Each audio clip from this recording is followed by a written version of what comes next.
and welcome to NAFDAC and Your Health, where we bring you reports of how NAFDAC, the regulator of food and drugs in Nigeria, safeguards our health by ensuring that only wholesome food and drugs are made available for our use. I am Amanda Ugo. NAFDAC's duty of protecting the health of the Nigerian public places a huge tax on the agency, much more than majority imagines.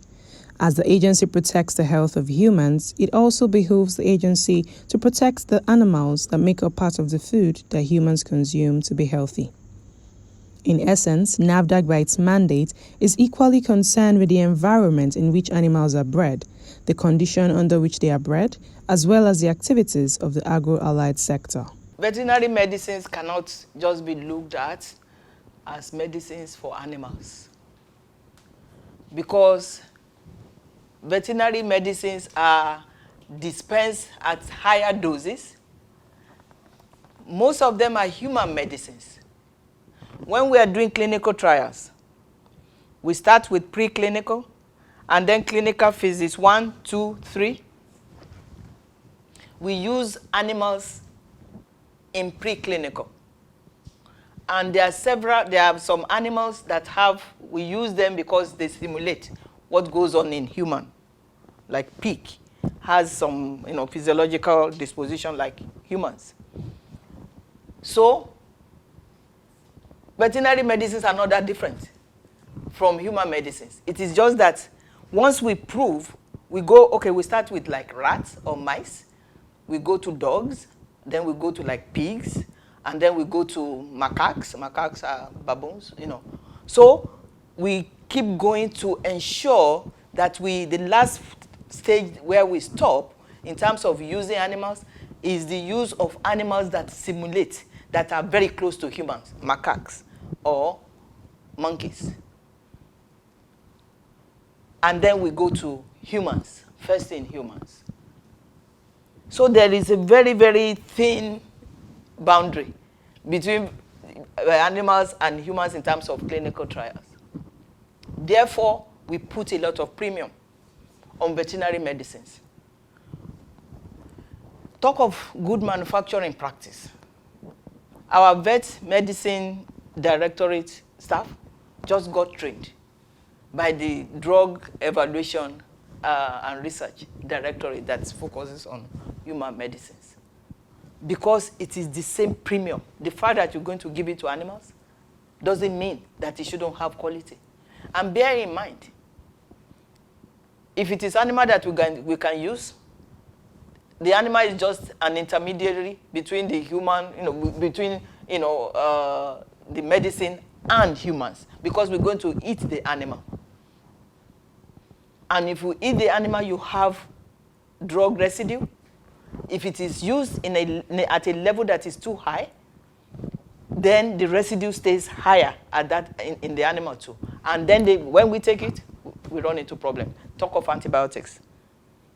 It leads to antimicrobial resistance, meaning you've been using amoxicillin, it was working, but after a while, it no longer worked. It's because of antimicrobial resistance, and it has killed so many people.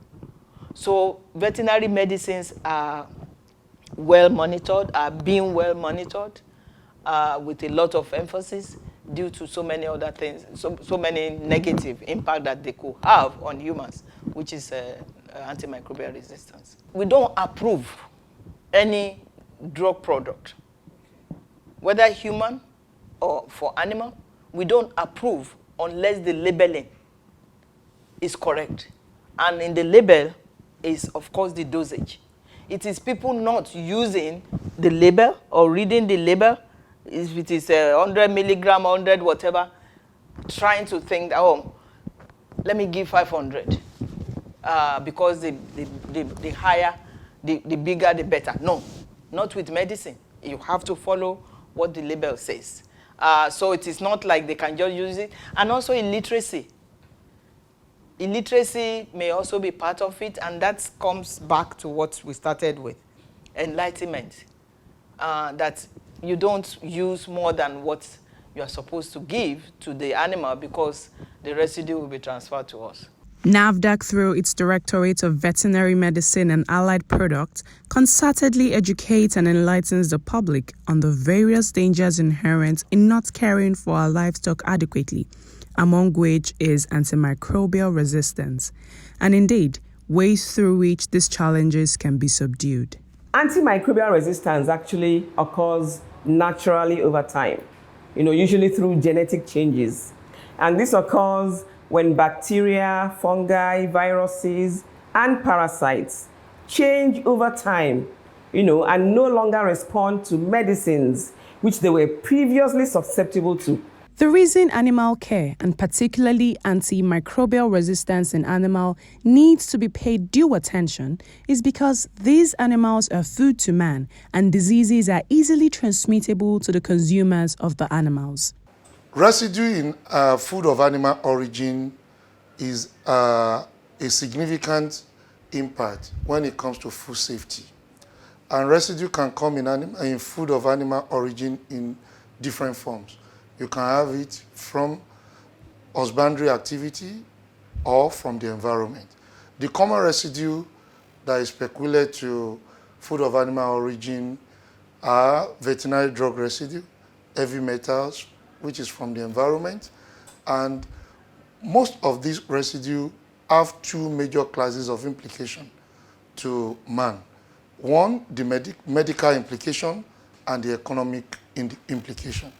From the economic perspective, when the use of veterinary drugs in livestock husbandry is not done according to practice, or as expected from the husbandry practice, it can lead to the death of the animal or make the animal sick and less productive.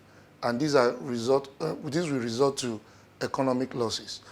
And when we have such residue carried over into food of animal origin, such as meat, milk, egg, from an animal that has the residue in them, the implication is that when man consumes this type of residue, it results to health challenges in man. Such challenges include allergy in man. It can lead to resistance to treatment, and it can lead to damage of organs like kidney failure, liver failure, and it can change the microflora, the composition of the digestive system of man, which will result to poor utilization of the food consumed. Now, in a layman language, the implication of all this is that when you take meat or egg or milk or the product from such materials that are laden with residue of veterinary drugs or heavy metals from the environment, it will definitely lead to poor health. And consumption of unsafe food will lead to poor health, poor nutrition, which make man sick. Now, this kind of sickness are less infectious, but more of systemic sickness. And to treat such is more expensive. It's better to prevent. And in prevention, what we need to look at is that our livestock should be produced according to stipulated guidelines and procedure.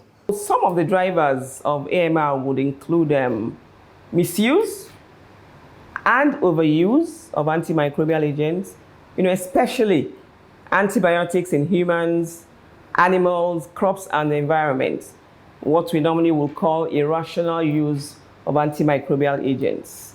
Another driver will be poor infection prevention, and control in healthcare facilities and in the farms where these animals are kept.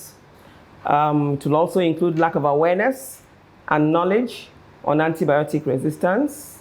And then sometimes there's absence of regulatory legislation and lack of enforcement of legislation when available. Also things like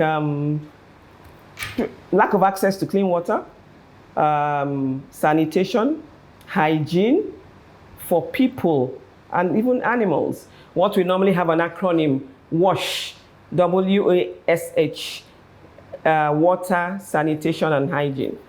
Then it will include also lack of access to quality, affordable medicines, vaccines, and diagnostics in human and animal health. Then again, lack of academic curricula on antimicrobials, at educational institutions like universities, colleges, and schools. Remember, it's always nice to catch them young.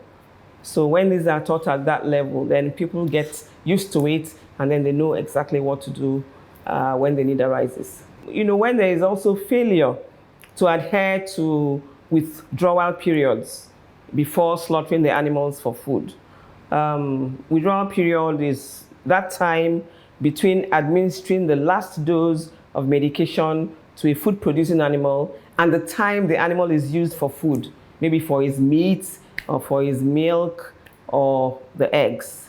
Normally, withdrawal period will be, for antibiotics, will be between 15 to 14 days, depending on the type of antibiotic and the product in question.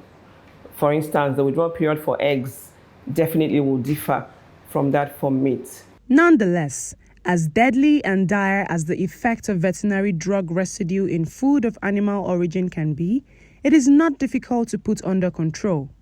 NAFDAC, through its Directorate of Veterinary Medicine and Allied Products, lives up to its responsibility in this regard. There is good news. The good news is that AMR is reversible. So the risk can be reduced by only using antibiotics appropriately and as prescribed. That is rational use of antibiotics. Antimicrobial resistance requires a lot of multi-sectoral coordination. So the agency recognizes the fact that to effectively combat AMR, there is need for very strong collaboration among the relevant stakeholders.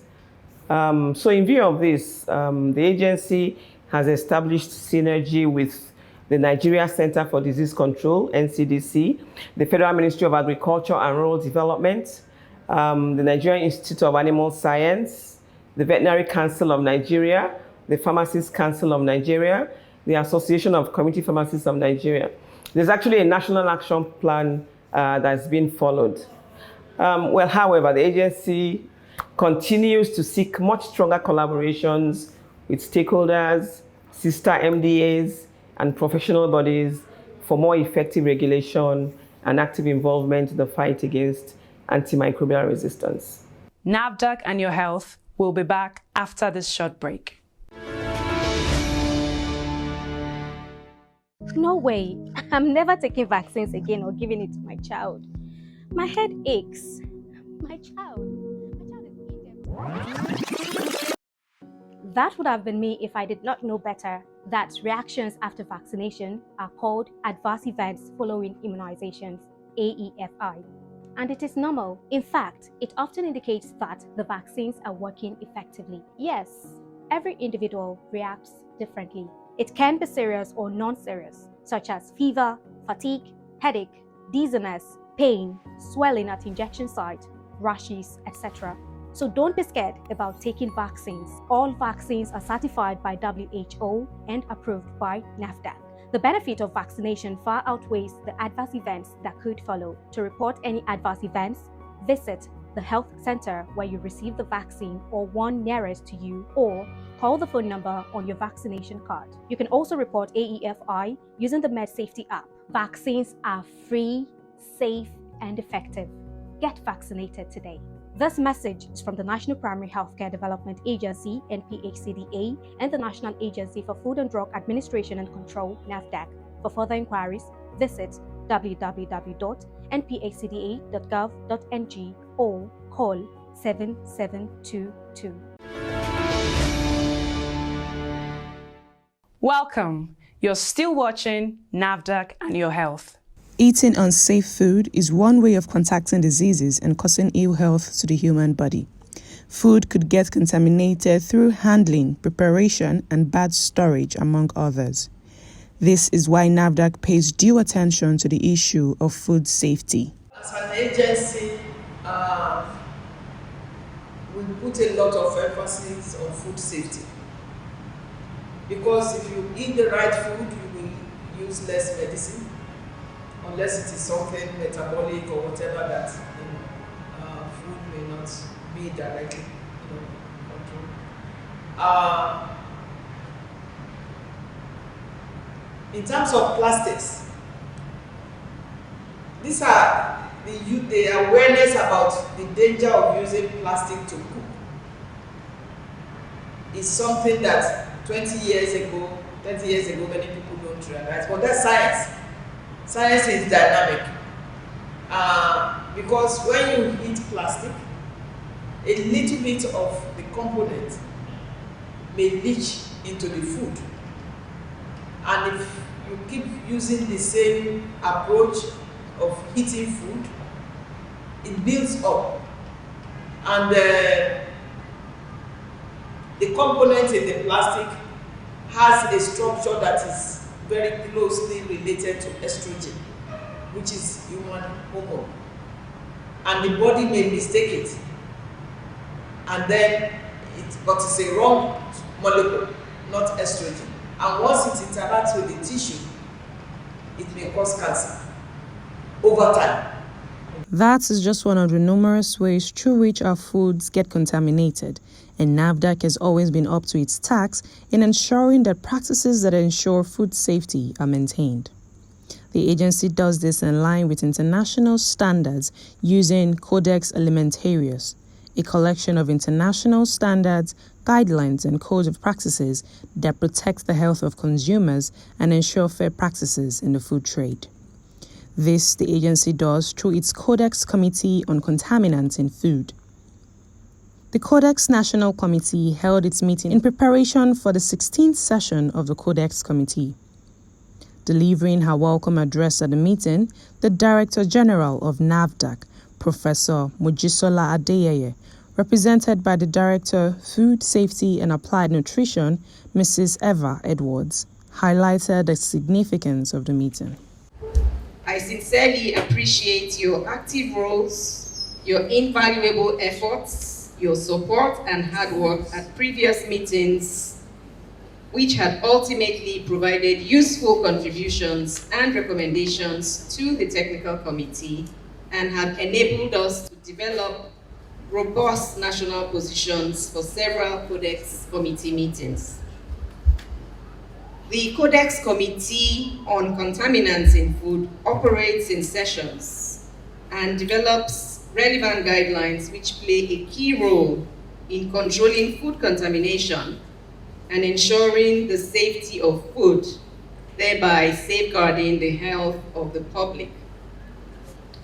The plenary session of the 16th session of the CODEX Committee on Contaminants in Foods will hold in the Netherlands from the 17th to the 21st of April 2023, with virtual adoption of the report on the 26th of April 2023. Our gathering today is to engage, to interact, and develop positions in the interest of our national food safety and to ensure a level playing field for our national produce in international food trade. Food contamination has emerged as a serious concern with potential health hazards. Contamination of food occurs during handling, processing, packaging, storage, and transportation. And proper adherence to codes of practices, to guidelines, to standards and regulations help in mitigating the occurrences of food contamination along the food chain. We are here today as stakeholders to play a vital role in enriching our national food control system through our deliberations on contaminants in foods. Both government and industry must ensure that adequate control measures are put in place to assure the quality and safety of all foods, raw or processed. throughout the food chain, from production to final consumption, and curtail the exposure of consumers to contaminants, to reduce the health risks and diseases associated with these contaminants. The meeting was not just a learning process for participants, but also a way of getting properly equipped to be worthy delegates for Nigeria at the 16th session of the CODEX Committee on Contaminants in Foods, scheduled to hold in the Netherlands. This is where we draw the curtain on today's edition of the program. If you have comments, complaints, or you want to report any activity of fake drugs or adulterated food products, our doors are always open. You can reach NAFDAC via toll-free numbers. For inquiries, call 0700 162 3322. For complaints, call 0800 162 3322. You may also email NAFDAC at nafdac.gov.ng. If you have complaints about any form of misconduct, you can reach the Reforms Unit via email, reforms@nafdac.gov.ng, or call the Reforms hotlines on 0909 763 0506 or 0909 763 0507. NAFDAC, customer focused, agency minded. Importing, producing, distributing, and selling unwholesome food products and drugs are crimes that are harmful to the health. Join us in the fight against these heinous crimes by reporting any suspicious activity in your area to NAFDAC. Till we meet again next week, stay safe.